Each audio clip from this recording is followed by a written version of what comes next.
दिल्ली की गलियों में एक मध्यम वर्गीय घर, जहां सुबह की शुरुआत चाय की खुशबू, मम्मी की डांट और नेहा की रील्स से होती है। यहीं रहता है आयुष, जिसकी जिंदगी अब एक मॉडर्न ट्विस्ट लेने वाली है। तभी कुसुम देवी कहती हैं, नेहा बेटा, सुबह सुबह ये फोन रख दे, वरना आंखों पर चश्मा लग जाएगा। अरे मम्मी, आजकल रील्स देखे बिना दिन शुरू नहीं होता। अरे नेहा बेटा, तुम तो जानती हो तुम्हारी माँ का दिन बिना डांट के शुरू ही नहीं होता।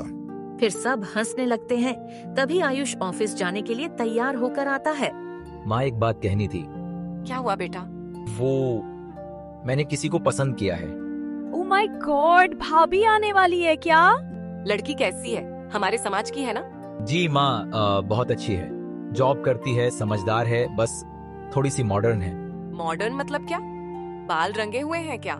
मम्मी, आजकल बाल रंगना भी कल्चर शॉक नहीं रहा। अच्छा, पहले मिलने दो, फिर निर्णय लेते हैं।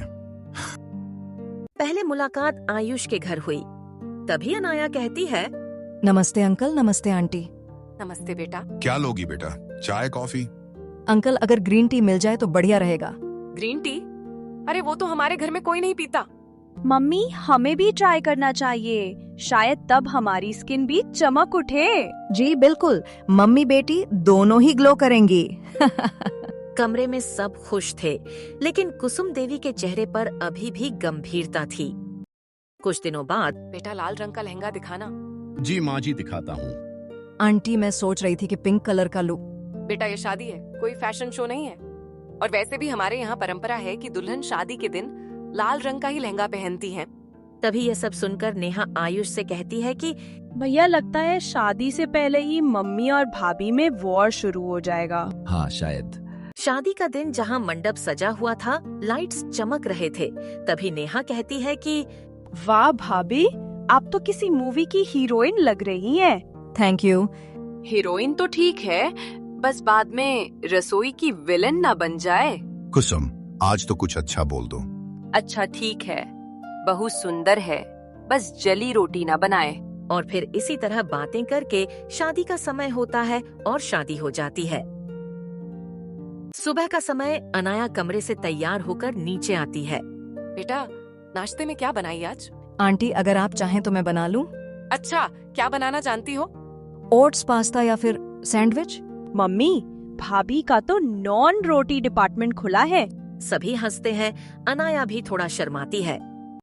अनाया यूट्यूब खोलकर पनीर मटर मसाला बनाने की कोशिश करती है। थोड़ा सा गरम मसाला डालो, बस थोड़ा सा। अरे बहू, ये क्या कर दिया? पूरा पनीर जल गया। माफ कीजिए माँ जी, मैंने बस ट्राई किया था। बेटा, खाना बनाना नहीं आता था तो पूछ लेती मुझसे एक बार। जी माँ जी। शाम का समय, नेहा और अनाया कॉफी पी रहे थे छत पर। तभी नेहा कहती है कि भाभी, आप मम्मी की बात का बुरा मत मानिएगा, बस उन्हें थोड़ा टाइम दीजिए, वो खुद आपको पसंद करने लगेंगी। हाँ, तुम सही कह रही हो, इसलिए मैं माँ जी का दिल जीतने के लिए अपनी पूरी कोशिश करूंगी। That's my भाभी। तभी अनाया हंसने लगती है और इसी तरह नेहा और अनाया की दोस्ती हो जाती है। कुछ दिनों बाद कुसुम देवी जी की तबीयत खराब हो जाती है और डॉक्टर उन्हें कहते हैं कि आपको कुछ दिनों तक आराम करने की आवश्यकता है। माँ जी, अब आपकी तबीयत कैसी है? ठीक हूँ बेटा। माँ जी, आप चिंता मत करिए, मैं सब संभाल लूंगी, आप बस आराम करिए। इतना सब सुनते ही कुसुम देवी जी की आंखें नम हो जाती हैं और उनको अपनी गलती का एहसास होता है।